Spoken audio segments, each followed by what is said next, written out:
Our lead story tonight is about food. Prices continue to rise the world over. In India, the government is dipping into its reserves to stabilize prices.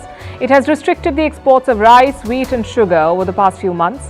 It may remove or reduce tax on imports too. Now, these are significant steps. They point to the global shortage because of conflict and supply disruptions. Some friendly countries are reaching out to New Delhi to make exceptions for them. Tonight, we'll discuss how India can balance its national interest with its international responsibility as a major supplier of food. Meanwhile, in New Delhi, the government has won a no-confidence vote. Prime Minister Modi addressed the parliament in a speech that lasted more than 2 hours. We'll bring you the highlights. In Pakistan, a leaked document has put the spotlight on America's role in Imran Khan's ouster. In North Korea, Kim Jong-un has fired his top general and asked his army to prepare for war. In Washington, Joe Biden has passed an executive order to ban investments in China's technology sector.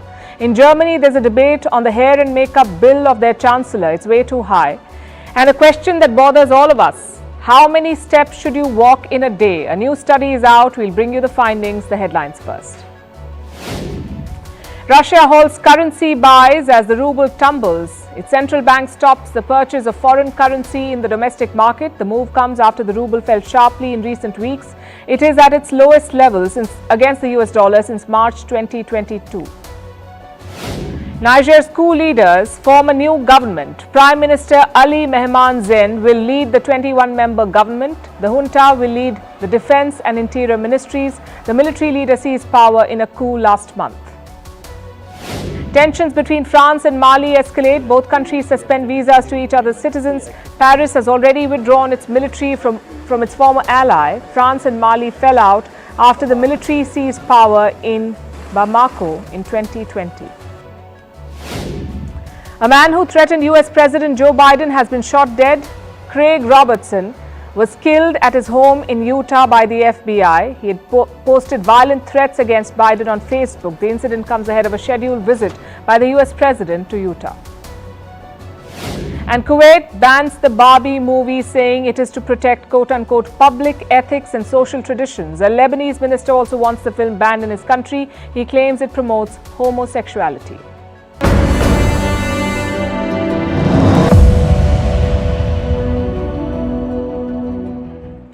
A few weeks ago, we showed you some pictures. Indian Americans were hoarding rice. They were panic buying. Grocery stores were running out of stocks. Some stores even had to ration sales. They had to impose limits on how much you can buy. There was a shortage of rice. And now it is spreading. Prices have shot up the world over, the highest in 12 years. There are reports of Indian expats in the UAE hoarding rice. Many are flying back with packets of their favorite rice brands from India. And here in India, the government is stepping in. It wants to avoid mass hoarding. It has decided to release surplus supplies. The government is in fact releasing 5 million metric tons of wheat and 2.5 tons of rice. 2.5 million tons of rice, rather. This is from the reserve stock. It's being released to keep the prices stable. But one intervention may not be enough. Global food markets are in turmoil. Prices have already touched record highs. Experts say they'll keep going up. So India has a tough balancing act to do: stabilize prices at home while tackling requests for exports. Last month, some curbs were imposed. But there is no total ban yet. Tonight, we'll tell you how India is navigating this crisis. We'll start with the global picture. Food prices are up. The United Nations has an estimate. The UN's Food and Agriculture Organization, or FAO, runs an index. It is called the Food Price Index. It tracks changes in global prices, and it says prices increased by 1.3% in July. And this was the first uptick since April this year. It was driven largely by one factor: high prices of rice and vegetable oil. What is causing this? The UN mostly blames the war in Ukraine and the collapse of the grain deal with Russia. They say the problem is not in production. The problem is the restricted supply. I have a quote from the chief economist of this UN body. While the world has adequate food supplies, challenges to supplies from major producers due to conflict, export restrictions, or weather-induced production shortfalls can lead to supply and demand imbalances across regions. That will lead to a lack of food access because of increasing prices and potential food insecurity.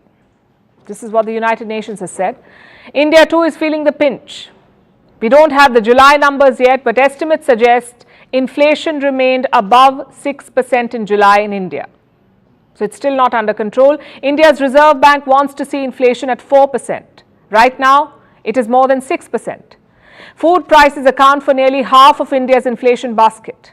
And just like the rest of the world, food prices are driving up India's inflation. Wheat prices are at a 6-month high. They have increased by nearly 18% in the past 4 months. Same with rice. Last month, the price of Indian rice in the global market went up by 10%. Which brings us to yesterday's announcement, India's decision to dip into its food stocks, the decision to release some of the surplus supplies. It will be sold in the open market. This decision is based on the law of supply and demand. The government wants to increase supply to stabilize demand and to push down the prices. That's the hope. Now, this effort has been on for months now. Last summer, India banned the export of wheat. Then it imposed a cap on sugar exports. More recently, the export of non-basmati white rice was curbed. Reports say India could also reconsider the tax on importing wheat. We've told you about this. Right now, there's a 40% tax on wheat imports in India. India could reduce or remove it altogether. All these steps should help the situation at home. But India also has an international responsibility. It's a leading exporter of food. India is the world's largest exporter of rice and the second largest producer of wheat. So when Indian supplies go out of the market, the world feels the impact. New Delhi has started receiving requests. Bhutan wants to import Indian rice. It has made a formal request. It wants to be exempted from India's bans. In the month of June, 4 countries made similar requests. Indonesia, Senegal, Nepal and Gambia. They wanted wheat and rice supplies from India and India agreed. But can it continue doing this if supplies at home come under strain? You see, food prices are increasing everywhere. Let me in fact show you some numbers from June. In the UK, food prices have gone up by more than 17%. In Japan, almost 9%. France, over 14%. And the US, 5.7%. So India is not an exception, although it is faring better than most. The key is to manage the supplies, to keep the kiranas well stocked at home, while also helping friends overseas.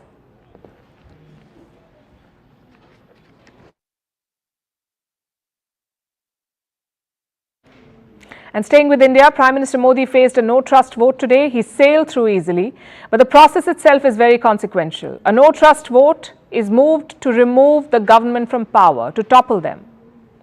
But how did things come to that?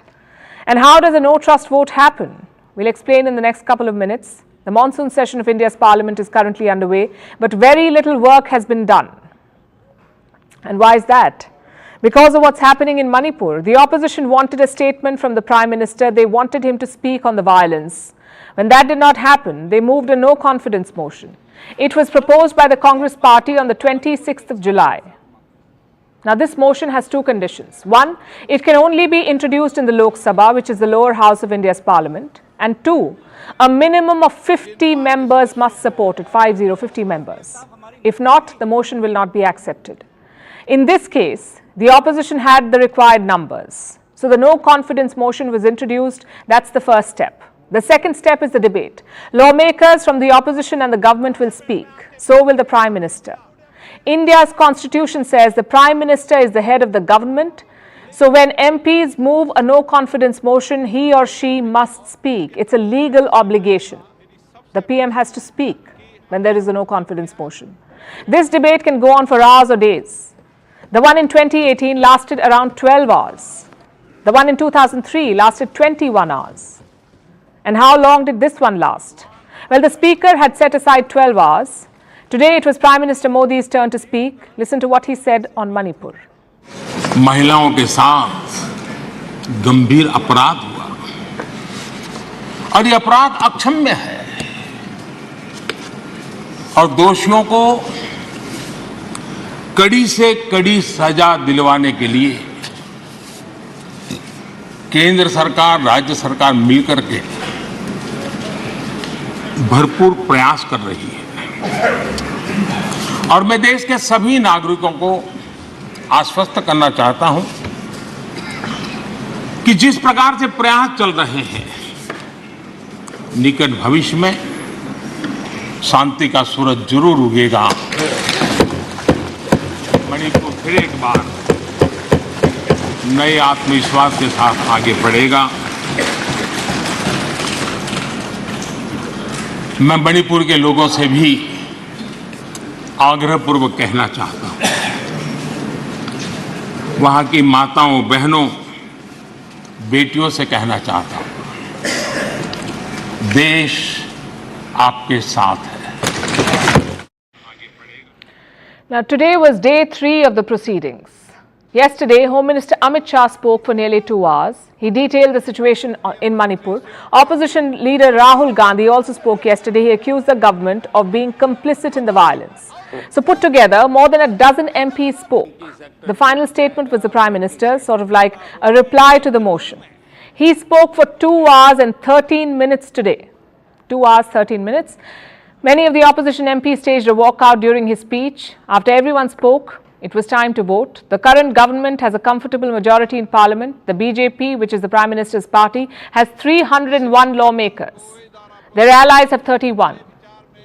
And what is the majority mark? 270 based on the current occupancy. So the motion was never expected to succeed. And that's also what happened today. The no confidence motion was defeated in a voice vote. In fact, it's never succeeded, not once in history. This was the 28th no confidence motion in India's Lok Sabha. All of them have failed, all 28 of them. Governments have lost floor tests in the past, but they have never lost no trust votes. Prime Minister Modi faced a similar test in 2018 as well. Back then, he got the support of 330 MPs. So if no confidence motions never succeed, why do parties bother to send a political message? It's about checks, not threats.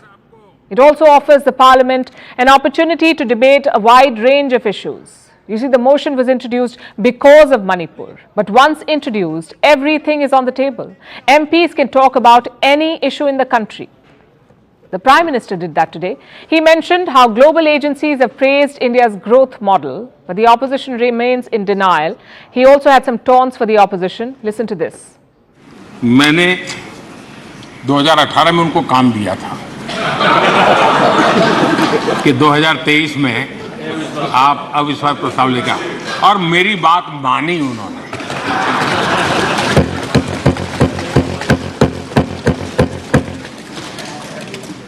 लेकिन मुझे दुख इस बात का है कि 18 के बाद 23 में 5 साल मिले थे, थोड़ा अच्छा करते, अच्छे ढंग से करते, लेकिन तैयारी बिल्कुल नहीं थी, कोई इनोवेशन नहीं था, कोई क्रिएटिविटी नहीं थी, न मुद्दे खोज पा रहे थे। पता नहीं ये देश को इन्होंने बहुत निराश किया है राष्ट्र। चलिए कोई बात नहीं, 2028 में हम फिर से मौका देंगे। IMF ने भारत के डीबीटी के और दूसरे हमारे सोशल वेलफेयर स्कीम के लिए IMF ने इसे कहा है, ये लॉजिस्टिकल मार्वल है। आदरणीय अध्यक्ष जी, WHO ने कहा है,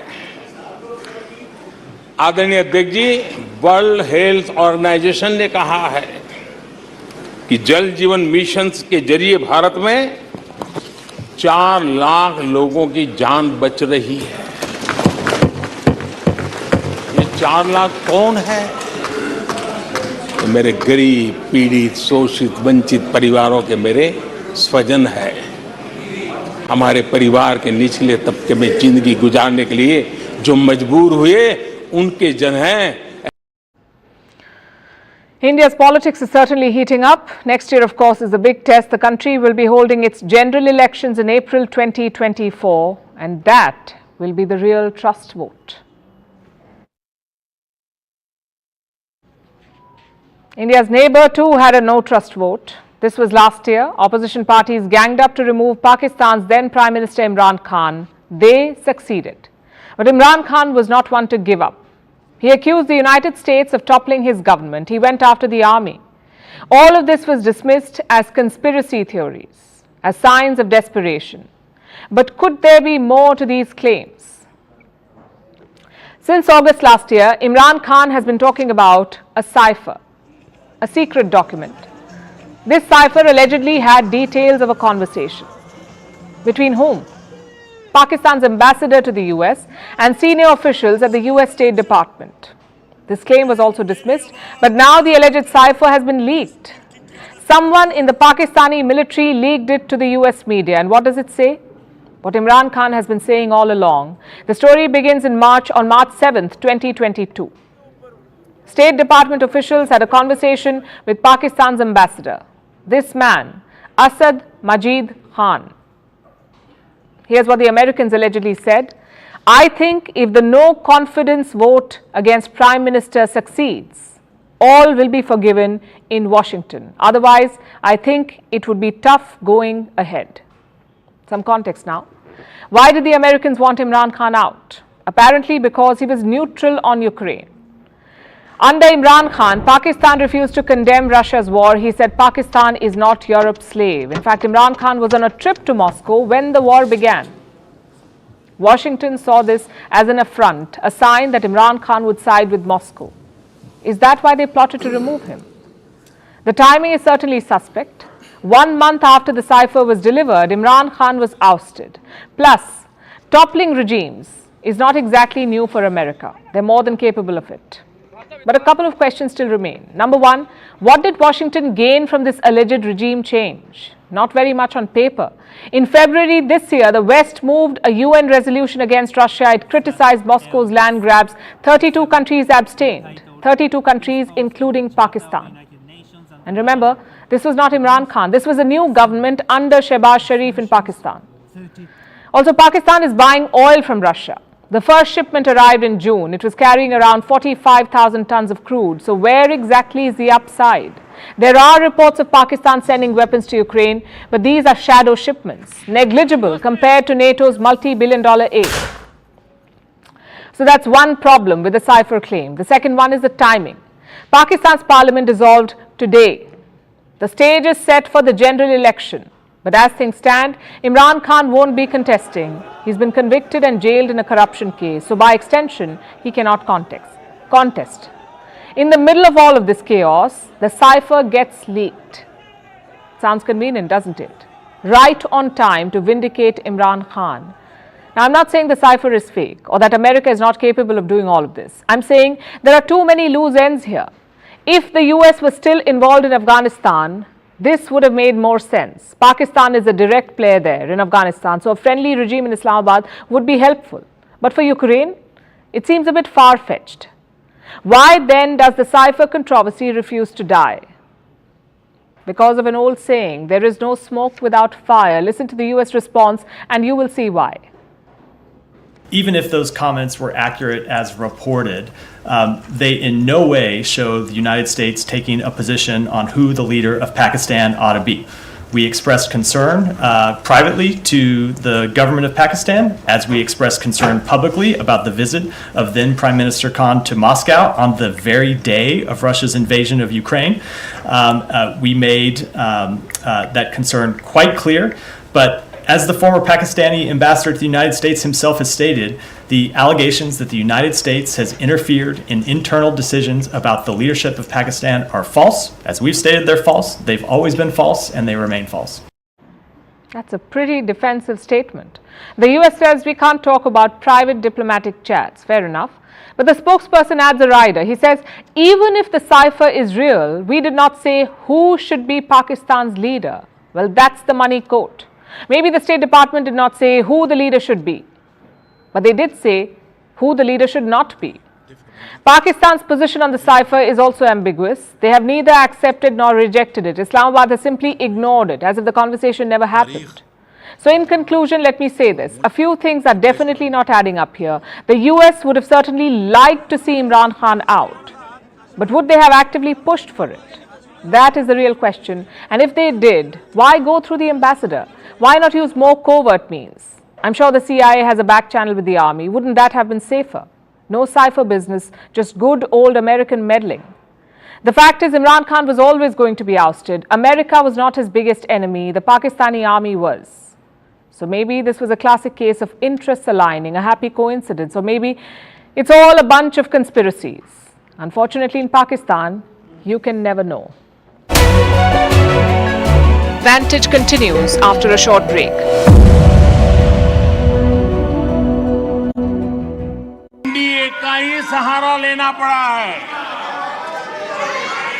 लेकिन आदत के मुताबिक घमंड का जो आई है ना, आई वो उनको छोड़ता नहीं है और इसलिए एनडीए में 2 आई पिरो दिए, 2 घमंड के आई पिरो दिए। पहला आई 26 दलों का घमंड और दूसरा आई एक परिवार का घमंड। एनडीए भी चुरा लिया कुछ बचने के लिए और इंडिया के भी टुकड़े कर दिए। I dot N dot D dot I dot A. आदरणीय अध्यक्ष जी,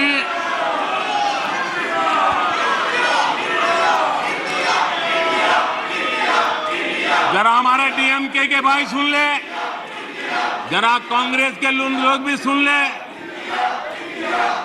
अध्यक्ष महोदय, यूपीए को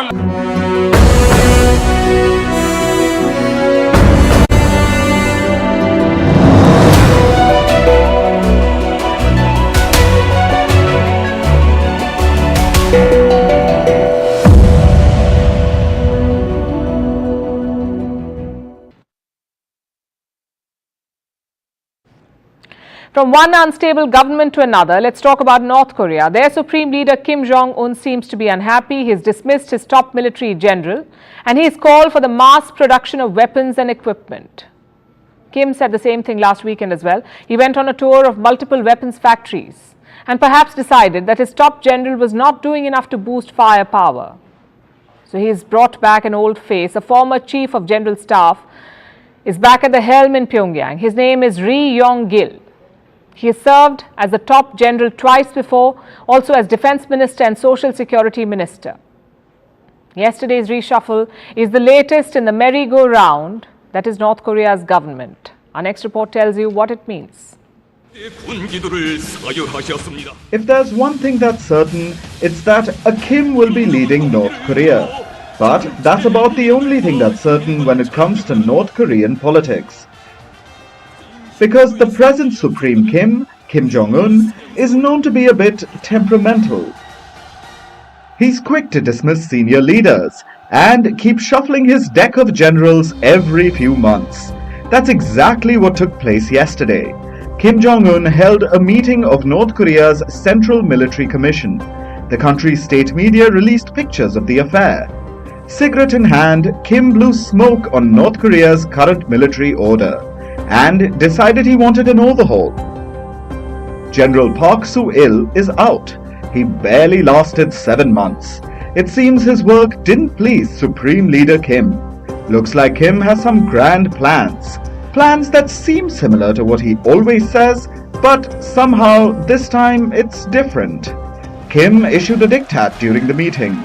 He wants a boost in weapons production, an expansion of military drills, and more preparations for the possibility of war. This call for military readiness comes on the heels of his latest factory tour. Between last Thursday and Saturday, Kim took stock of North Korea's weapons factories. He conducted his inspections clad in a white coat with white pants that take you back to the disco era and a jaunty white cap. In this imposing attire, Kim was shown test firing some rifles. He was surrounded by military personnel, some of whom were in uniform, others who were inspired by Kim's summer wardrobe. So the rigorous military inspection looked like a crossover between a Korean Miami Vice and Full Metal Jacket. And whatever this enigmatic inspection revealed, it can't have been good news for the top general. Now we know General Park Soo-il has been booted, but that's all we know for now. By design, North Korean state media is rarely very informative. But what it has told us is the name of the new top commander. It's Vice Marshal Ri Yong-gil. Or should we say, it's Ri Yong-gil again. This man has been around the block a few times, and maybe even escaped the chopping block. We'll come to that in a moment. Ri has served as the Chief of the General Staff of the Korean People's Army twice before, reportedly from August 2013 to January 2016, and from June 2018 to September 2019. We should clarify that this is to the best of our knowledge. North Korea isn't known for sharing accurate information. But if true, this means Ri served as the top general for almost 4 years. That's almost twice as long as anyone else. You see, top generals don't really last long on the Kim Jong-un carousel. As we mentioned, the newly demoted Park lasted for about 7 months. His predecessor lasted for 6. The one before that, 9 months. So you can see the top military job isn't for those with a long-term career in mind. But it seems Ri has the Supreme Kim's favor. He's been given a 3rd chance to helm North Korea's armed forces. Second to Kim, of course, but it's an important position nonetheless. One that reportedly almost got him killed after his first stint. In 2016, South Korea had reported that Ri had been executed. Seoul said the then general was killed for corruption and forming a political faction. But it turns out Ri was just sacked, not shot. Either South Korea's information was incorrect, or he found a way to appease the overlord Kim. Since then, he has served as North Korea's Social Security Minister and then its Defense Minister. And it seems the Supreme Kim has turned to him once again to oversee more weapons production, military drills, and war preparation. And military parades, of course. After sharing the news about Ri's promotion, North Korean media spoke about the new parade coming up. It's on September 9th. But Ri has his task cut out. If he fails, who knows where Kim Jong-un's cabinet carousel will fling him next.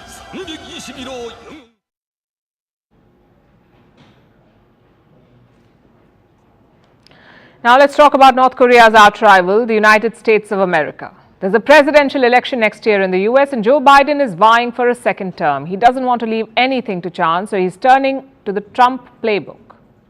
Biden is taking a tougher line against China. He has signed a new executive order. It bans new investments in China's high-tech sector. Americans won't be able to fund projects in China. Biden has a new slogan for investors. He wants them to invest in America. Instead of exporting American jobs, we're creating American jobs, and we're exporting American products. So that is Biden's new sales pitch. Sounds a lot like protectionism, but he's hoping this will get him re-elected. The pretext of this executive order is national security. But the fact is, the US doesn't want China to have an edge. He doesn't want China to make better semiconductors or chips, quantum computers, or steal the march in artificial intelligence. So Biden has blocked American funding to these projects. When do these curbs kick in? Next year. And what about previous investments? Well, they won't be impacted. Biden's executive order only applies to future investments. And yet, the current investors might be compelled to change their mind because the US and China are fighting a trade war.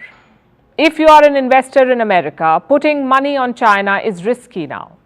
American venture funding has declined dramatically. In the last quarter of 2021, more than $40 billion were invested, 40 billion in one quarter. 2 years later, this number has dropped by more than 50%. In the second quarter of this year, just $10.5 billion were invested. The trade restrictions have had a serious impact. The US already bans or restricts certain exports to China. The curbs were introduced last year. They were targeted at the semiconductor industry. Chip exports were restricted and high-tech chip exports were banned from America to China. Chinese manufacturers were also denied chip design software and manufacturing equipment and related components. So Biden is now going after the money. What does he hope to achieve from this? Besides, of course, blocking China's rise and perhaps an election win, Biden is looking at national security. You see, Washington believes that some technologies can dramatically shift the balance of power. US National Security Advisor Jake Sullivan has a term for this. He calls them quote-unquote force multipliers, these technologies, force multipliers. Modern-day innovations fall in this category. There are chips in every electronic device today. They can also be installed in weapon systems. Same with artificial intelligence. The world is worried about the military applications of AI. Last month, the UN Security Council discussed it. The prospect of robot soldiers is scary and not far-fetched anymore.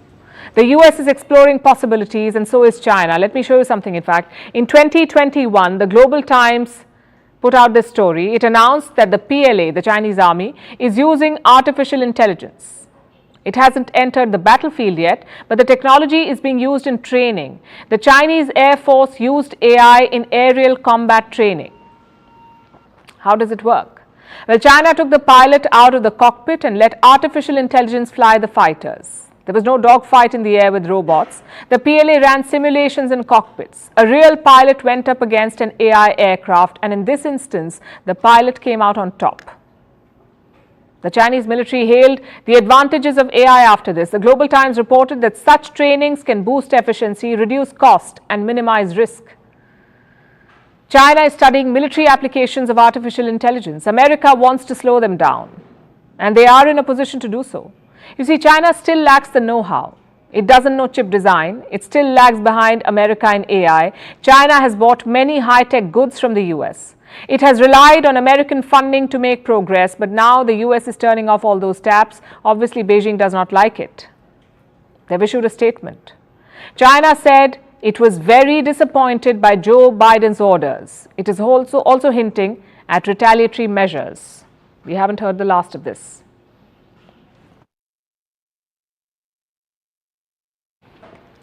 In 2022, a man from Ohio shot his neighbor. Why? Because he was a conservative and he thought that his neighbor was a Democrat. This is a tragic case, but it's not an isolated one. This is the story of America today. It is more polarized than ever before, and frankly, it has been like that for quite some time. Political violence is not new, but in the US, it has been at an all-time high since 1970. Since 2021, 39 people have been killed because of political violence. And the numbers are only rising. Our next report tells you about America's growing political violence and how the US is more divided than ever before. Butler County 911, where's your emergency? My name is Kristen King. All right, Kristen. My husband was just shot. That was Kristen King calling 911. Her next door neighbor had come over. Sounds like an everyday thing, right? But then the unthinkable happened. Her neighbor shot her husband in the backyard. Why? Because the neighbor was a conservative and he believed her husband was a Democrat. Political violence in America is not new, but it's definitely on the rise. This case was, however, not the only one. There have been 200 more across the US since 2021, an indication that the country is more divided than ever. The rhetoric surged mostly during the Trump era. It reached a peak after the 2021 Capitol riots. Donald Trump lost the 2020 election. He falsely claimed that the vote was stolen, and many of them still believe it. Take that house! Take it now! Many hoped that by 2024, things would cool down, that the rhetoric would die down. But it has only become more heated. The violence has killed at least 39 people, roiled aspects of American life, disrupted gatherings, and turned neighbors into enemies. Some of these deaths followed one-on-one disputes, like this fatal brawl in Florida. The two men were arguing over Trump. Others happened at public gatherings, like the mass shooting in Portland. A Reuters investigation tracked violence in America, and here are the figures. Since 2021, there have been 213 cases of political violence. 2/3 of those cases were physical assaults and/or even confrontations. A third involved property damage, and 76 were individual acts of violence, aka lone assailants. This is not the first time America has seen political violence. It surged in the 1970s. 1970 alone saw more than 450 cases. But that was different. In 1970, American political violence focused largely on destroying property. There were attacks on government buildings, bombings, The idea was not to kill people. But today, it's very different. Political violence has surged to its highest levels since 1970. And the main target are people. There have been 14 fatal political attacks since the Capitol riots. 13 of them were right-wing and 1 was on the left. So the people who commit the violence are divided, but so is the violence that is committed. There have been mainly 2 types of violence. Fatal violence, like killings and shootings, which are mostly associated to those on the right. Then there is property violence, burnt cars, damaged property, and they are perpetrated more by people on the left. So America is in a very divisive period. Its political rhetoric pitching people against people, neighbor against neighbor. The US has always had political opponents, but they are no longer divided by their views on issues. Instead, you have people on both sides demonizing each other, calling each other traitors, and in the worst case, even killing each other. America is in the grips of unprecedented political violence, its worst since 1970, and it's unlikely to change anytime soon.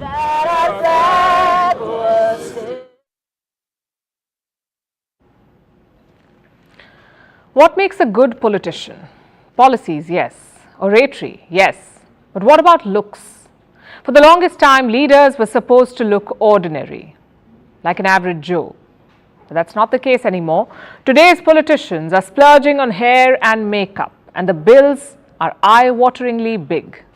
Germany has released some numbers. Their government has spent $68,000 on Chancellor Olaf Scholz's hair and makeup. $68,000, that's around 56 lakh Indian rupees on hair and makeup. We have 4 months left in this year, so expect that bill to increase even more. Now, hair and makeup is just one part of it. The total expenditure is much higher, around $1.6 million in 2022. Imagine that, $1.6 million for makeup, hairdressers and photographers. Now, before you ask, this is for the entire German government, not just Olaf Scholz. But still, it's a big number. Even Angela Merkel's makeup bill is borne by the government. She retired from politics in 2021. Since then, guess how much money Germany has spent on her makeup? Around $60,000. Private events, public events, it doesn't matter. The German government picked up the tab. What do the people make of this? The German Taxpayers Association has criticized the bills. They said it should be at a bare minimum, and yet nothing has changed. In fact, the bills are rising even more. The German government's makeup bill was 80% higher in 2022, 80% higher in 2022 compared to 2021. And Germany is not alone in this trend. World leaders apparently love their makeup. French President Emmanuel Macron is one example. He was elected to office in 2017. In the first 3 months, listen to this, he spent $30,000 on his makeup. That's around 19 lakh rupees in 3 months. So the next time you see Macron's youthful, wrinkle-free face, remember this, it costs $30,000. The whole thing triggered a backlash. Macron ended up promising to cut his makeup budget. His predecessor spent even more. That's François Hollande. He used to pay his hairdresser $10,000 per month. It's bad enough for most people. Even worse if you're a socialist leader. Donald Trump did something similar. He spent around $10,000 for makeup for his inauguration, but I must say Trump got a better deal. He got makeup for himself and 20 of his aides. Ireland too had a makeup savvy leader, Bertie Ahern. He was Prime Minister from 1997 to 2008. His makeup bill was released in 2006, around $100,000 for 4 years. In fact, Bertie Ahern was called the L'Oreal Prime Minister. We tried to find numbers in India as well. I'm sure you're thinking about those. Unfortunately, there is no public record. But the bigger question is this: why do leaders do this? Why do they spend tens of thousands of dollars on makeup? I'm sure the reasons are different for everyone, but press coverage is a common one. You have high-definition cameras following you. They can capture everything: a wrinkle on your face, a strand of grey hair, a pimple, all of it. So makeup is the only way to appear perfect, to look youthful on television. If you don't, the cameras will spot it. Look at what happened with Joe Biden earlier this year. People noticed some odd marks on his face and immediately questions were raised. The White House had to clarify that the president uses a sleep apnea machine. Maybe Biden needed a makeup artist to to cover it up. And let's be clear here, makeup is not the problem. People are free to use cosmetic products or employ hairdressers, it's their choice. The problem is, who pays for it? It's one thing to pay for a leader's motorcade or housing, it's another to pay for their makeup, especially when the bills are so high. In the US, women spend around $15,000 on makeup, that's over a lifetime. $15,000 in Indian money, it's around 12 lakh rupees. But some world leaders are spending as much in months. So clearly it is excessive. We do need active and caring politicians. For that, taxpayers will pick up the tab. But if they want to splurge on looks, I'm afraid it's BYOM, bring your own makeup.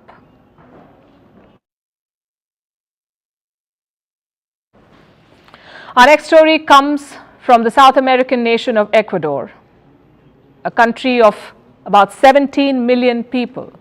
Its capital city is called Quito, and it has been rocked by an assassination. A presidential candidate has been shot dead at a campaign rally. 9 others were injured. One suspected assassin was also killed. He succumbed to injuries from a shootout. 6 other suspects have been arrested. A criminal gang has claimed responsibility for the assassination. It's called Los Lobos. It means the wolves.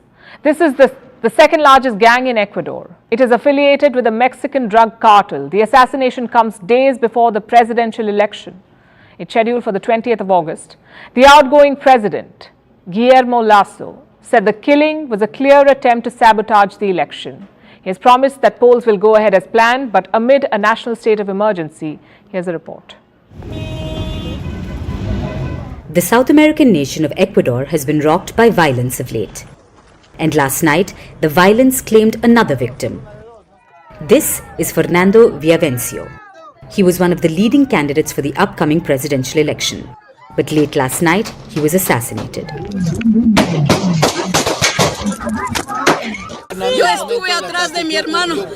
I was behind my brother, and at that moment, it was like a glowworm of bullets. A friend that was with me was also shot, and I said, I'm going to talk with Fernando. It was like 100 shots, like lights. I went to a bathroom vent, crawling. The shooting lasted for long. Villavicencio was killed while leaving a campaign rally. He was leaving a school building when he was shot. Multiple bullets were fired. One of the suspects, reportedly the shooter, was killed as well. Ecuadorian authorities have arrested 6 other suspects. This was after raids around the capital, Quito. Now, a gang has claimed responsibility for the murder, Los Lobos. It's the second largest gang in Ecuador and counts 8,000 among its ranks. Ecuador's outgoing president said it was an attack on the democratic process. Este es un crimen político. This is a political crime. It has the character of terrorism, and we do not doubt that this murder is an attempt to sabotage the electoral process. El proceso electoral. Villavicencio was campaigning on an anti-corruption platform. He was also a vocal critic of the drug cartels that have been taking over Ecuador, and he had warned that they wanted him out of the way.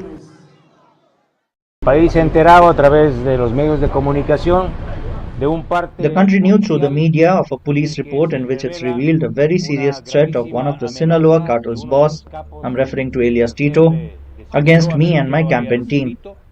There was a warning that if I kept referring to him and his structure, they would attack me or my life. Drug traffickers and the mafia want to take the political power of the state. And without a doubt, it's not Tito who's behind this threat. It's the political mafias that are behind Tito who is behind this threat against my candidacy. He said a prominent member of the Sinaloa Mexican cartel was behind threats to his life. But the gang which claims it assassinated him is affiliated to another cartel. Los Lobos have ties to the Jalisco New Generation cartel. It just shows that Villavicencio made a lot of enemies among Ecuador's gangs. Drug cartels from Mexico and Colombia have been operating in Ecuador in recent years. And Ecuador has become a battlefield for the foreign drug cartels. They use the country's Pacific ports to transport drugs to the US and beyond. The cartels lend their support to local gangs like Los Lobos, and these gangs are behind the rise in violence in Ecuador. Last month, the mayor of a port city was assassinated. A national emergency was declared because of this. A mayoral candidate in another city was murdered as well. A second emergency was declared last month due to violence within prisons. And now a third has been put in place to ensure the election goes on as planned. The second decree is a declaration of a state of emergency for 60 days. From this moment, the armed forces will be mobilized in the whole national territory to guarantee the security of citizens, peace of the country, and free and democratic election on the 20th of August, just like the National Electoral Council has foreseen. 8 people were running for Ecuador's presidency. Now there are 7. Some of the candidates have decided to stop campaigning as a mark of respect for the slain Villavicencio. But to truly respect the fallen candidate, the next president must ensure that his assassins are brought to justice, that gangs like Los Lobos are eradicated, and the brazen violence tearing Ecuador apart is put to an end.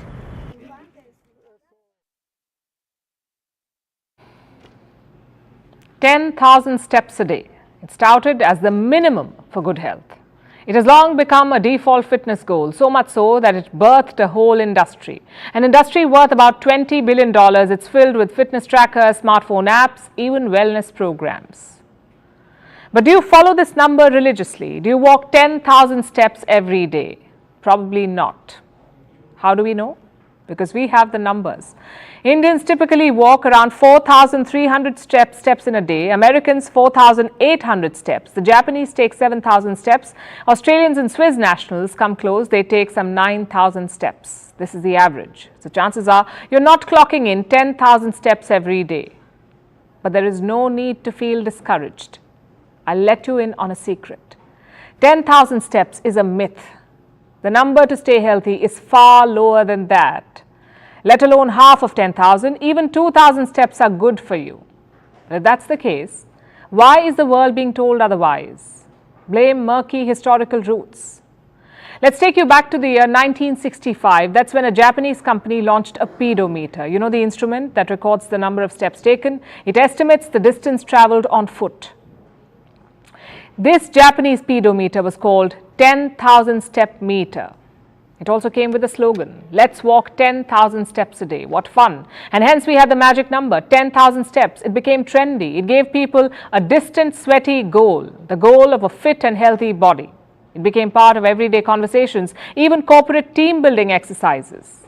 But you see, this goal is not based in a scientific study. It originated in marketing, not medicine. So what does medicine say? How many steps should you walk in a day? A new global study is out now. It was conducted by the Medical University of Lords and the Johns Hopkins University. It shows that 2 to 5,000 steps, in fact, are beneficial. About 2,300 steps is enough to benefit the heart and blood vessels. At 4,000 steps, the risk of dying prematurely of any cause starts reducing. And with every extra 1,000 steps after 4,000, the risk of dying early reduces by 15%. So basically, there is no one number. The more you walk, the more health benefits you get. This applies to people of all genders, ages, and countries. Such betrayal, right? All this time, people were beating themselves up for walking lesser than 10,000 steps. Some say they don't even bother going for a walk, assuming they won't reach the magic number, so what's the point? But with this study, it's clear that there is a point. Walking 10,000 steps definitely helps, but so does every little bit of walking. It's about small snippets of movement throughout the day, like walking from one room to another or getting up from your desk to get coffee. They all add up to make a difference. Let me show you how. Walking lowers blood pressure, strengthens muscles, protects bones, increases energy levels, boosts happy hormones like endorphins, and this benefits mental health. The best part is, walking is for everyone because it is low impact and easy on the joints. But walking is not the only light exercise that helps. I'm talking about non-exercise activities, meaning simple tasks that use energy, like carrying shopping bags, washing the floor, pacing while talking on the phone. It's ironic, but think of exercising as eating your favorite food. Even a little is good, but more is always better. After all, insufficient physical activity is responsible for more than 3 million deaths every year. It's the 4th most frequent cause of death worldwide. Not enough physical activity. It increases the risk of heart disease, stroke, diabetes, and several cancers. And yet people do not exercise enough, and the numbers agree. 1 in 4 adults and 4 out of 5 adolescents do not get enough physical activity. Now, exercising may seem daunting. There is rarely enough time or energy to get started, but remember that good health can be a sum of the small movements. Movement in any form should not be underestimated. So set a goal that works for you. Find your own sweet spot of step count, or throw out your tracker entirely, but just get moving. And now it's time for Vantage Shots, images that tell the story. We're starting with the United States. Tourists' paradise Hawaii has become their nightmare. Massive wildfires have broken out. The historic town of Lahaina has been completely devastated. At least 36 people have been killed. Some jumped into the ocean to escape the wildfire. Meanwhile, Formula One world champion Max Verstappen has picked up some new driving tricks. And the United Kingdom had this: a baby elephant rolled in the grass and spent some quality time with its mother. Finally, what makes the 10th of August significant? On this day in 1962, Marvel Comics superhero Spider-Man made his debut. He appeared in the comic book called Amazing Fantasy. This was when Peter Parker came into our lives as a shy and nerdy high school student who secretly fought bad guys.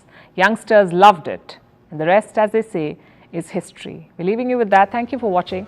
We'll see you tomorrow.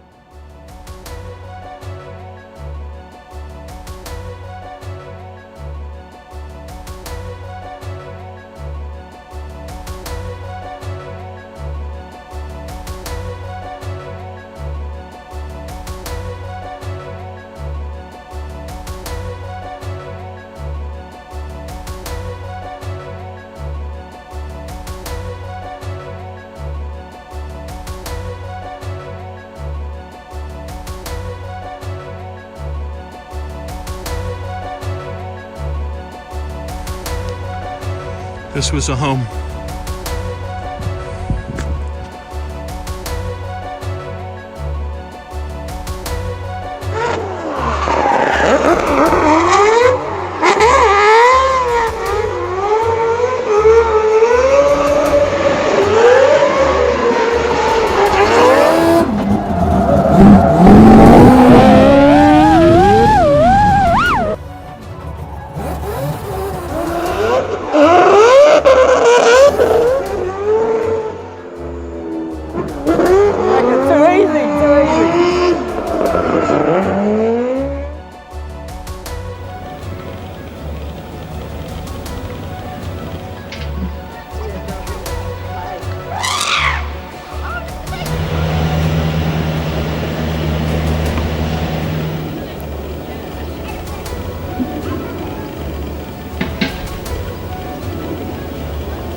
देश के नाम का इस्तेमाल करके अपनी विश्वसनीयता बढ़ाई जा सकती है, लेकिन कांग्रेस के सहयोगी दल, कांग्रेस के अटूट साथी तमिलनाडु सरकार में एक मंत्री 2 दिन पहले ही ये कहा है, तमिलनाडु सरकार के एक मंत्री ने कहा है इंडिया उनके लिए कोई मायने नहीं रखता, इंडिया उनके लिए कोई मायने नहीं रखता। उनके मुताबिक तमिलनाडु तो भारत में है ही नहीं। आदरणीय अध्यक्ष जी, आज मैं गर्व के साथ कहना चाहता हूं, तमिलनाडु वो प्रदेश है, तमिलनाडु वो प्रदेश है जहां हमेशा देशभक्ति की धाराएं निकली है। तमिलनाडु वो प्रदेश है जहां हमेशा देशभक्ति की धाराएं निकली है। जिस राज्य ने हमें राजा जी दिए, जिस राज्य ने हमें कामराज दिए, जिस राज्य ने हमें एमजीआर दिए, जिस राज्य ने हमें अब्दुल कलाम दिए, आज उस तमिलनाडु से स्वर सुनाई दे रहे हैं। आदरणीय अध्यक्ष जी, जब आपके अलायंस अंदर ही अंदर ऐसे लोग हो जो अपने देश के अस्तित्व को नकारते हो, तो आपकी गाड़ी कहां जाकर के रुकेगी? जरा आत्मचिंतन करने का मौका मिले और आत्मा बचाओ तो जरूर करिएगा। आदरणीय अध्यक्ष जी, आदरणीय अध्यक्ष जी, नाम को लेकर उनका ये चश्मा आज का नहीं है। नाम को लेकर ये जो मोह है ना, वो उनका आज का नहीं है, ये दशकों पुराना चश्मा है। इन्हें लगता है कि नाम बदलकर देश पर राज कर लेंगे। गरीब को चारों तरफ उनका नाम तो नजर आता है, लेकिन उनका काम कहीं नजर नहीं आता। अस्पतालों में नाम उनके हैं, इलाज नहीं है। शैक्षणिक संस्थाएं नाम लटक रहे हैं, सड़कों हो, पार्क हो, उनका नाम, गरीब कल्याण की योजनाओं पर उनका नाम, खेल पुरस्कारों पर उनका नाम, एयरपोर्ट पर उनका नाम, म्यूजियम पर उनका नाम। अपने नाम से योजनाएं चलाई और फिर उन योजनाओं में हजारों करोड़ के भ्रष्टाचार किए। समाज के अंतिम छोर पर खड़ा व्यक्ति काम होते देखना चाहता था, लेकिन उसे मिला क्या? सिर्फ परिवार का नाम। अध्यक्ष महोदय, कांग्रेस की पहचान से जुड़ी कोई चीज उनकी अपनी नहीं है, कोई चीज उनकी अपनी नहीं है। चुनाव चिन्ह से लेकर विचारों तक सब कुछ कांग्रेस अपना होने का दावा करती है, वो किसी और से लिया हुआ है। आदरणीय अध्यक्ष जी, प्लीज माननीय सदस्य, प्लीज सीट पे जाइए, सीट पे।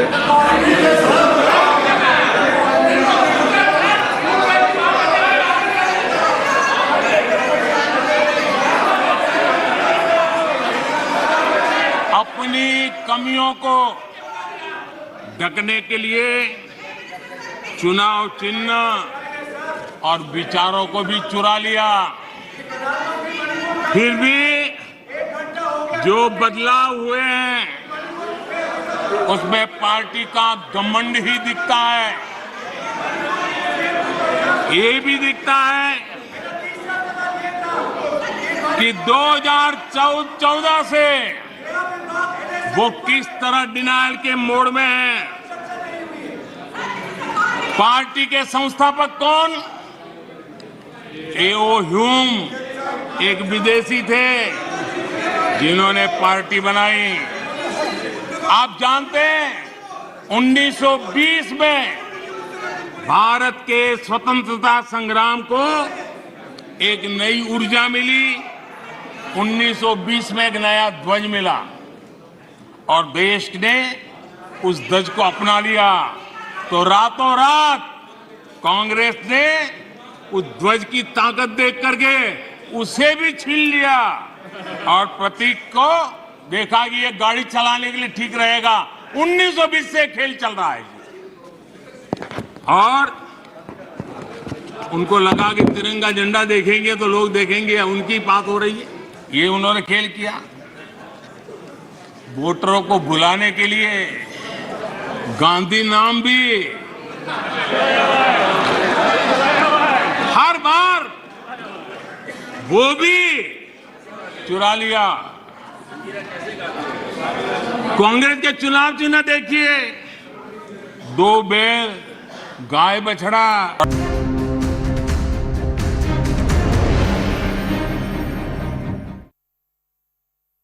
उनके लिए तो सबसे प्रिय नारा क्या है? मोदी तेरी कब्र खुदेगी। मोदी तेरी कब्र खुदेगी। मोदी तेरी कब्र खुदेगी। ये इनकी पसंदीदा नारा है। लेकिन मेरे लिए इनकी ये गालियां, ये अपशब्द, ये अलोकतांत्रिक भाषा, मैं उसका भी टॉनिक बना देता हूं। विपक्ष के लोगों को एक सीक्रेट वरदान मिला हुआ है। हाँ,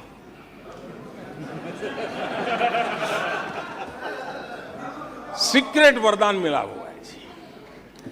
और वरदान ये कि ये लोग जिसका बुरा चाहेंगे उसका भलाई ही होगा। हमारे डिफेंस के हेलीकॉप्टर बनाने वाली सरकारी कंपनी HAL, ये HAL को लेकर के कितनी भली बुरी बातें इन्होंने करी थी। क्या कुछ नहीं कहा गया था HAL के लिए, और इसका दुनिया पे बहुत नुकसान करने वाली भाषा का प्रयोग किया गया था। और HAL तबाह हो गया है, HAL खत्म हो गया है।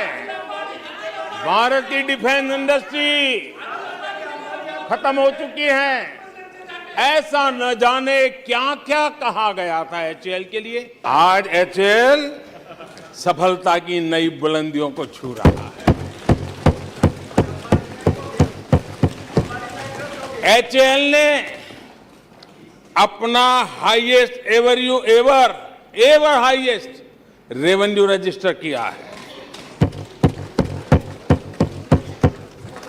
इनके जी भर करके गंभीर आरोपों के बावजूद भी वहां के कामदारों को, वहां के कर्मचारियों को उकसाने की भरपूर कोशिश के बावजूद भी आज HAL देश की आन बान शान बन के उठ रहा है। कुछ ही दिन पहले बेंगलुरु में आपने मिलजुल कर करीब 1.5-2 दशक पुराने UPA का क्रियाकर्म किया है, उसका अंतिम संस्कार किया है।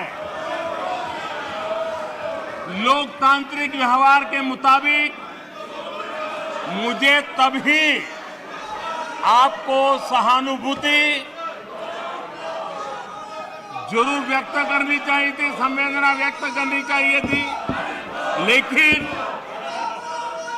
देरी में मेरा कसूर नहीं है। देरी में मेरा कसूर नहीं है, क्योंकि आप खुद ही एक और UPA का क्रियाकर्म कर रहे थे और दूसरी ओर जश्न भी मना रहे थे। और जश्न भी किस बात का? खंडहर पर नया प्लास्टर लगाने का। आप जश्न मना रहे थे खंडहर पर नया प्लास्टर लगाने का। आप जश्न मना रहे थे फेल मशीन पर नया पेंट लगाने का। दशकों पुरानी खटारा गाड़ी को इलेक्ट्रिक व्हीकल दिखाने के लिए आपने इतना बड़ा मजमा लगाया था। इस बार अधीर बाबू को क्या हाल हो गया? उनकी पार्टी ने उन्हें बोलने का मौका नहीं दिया।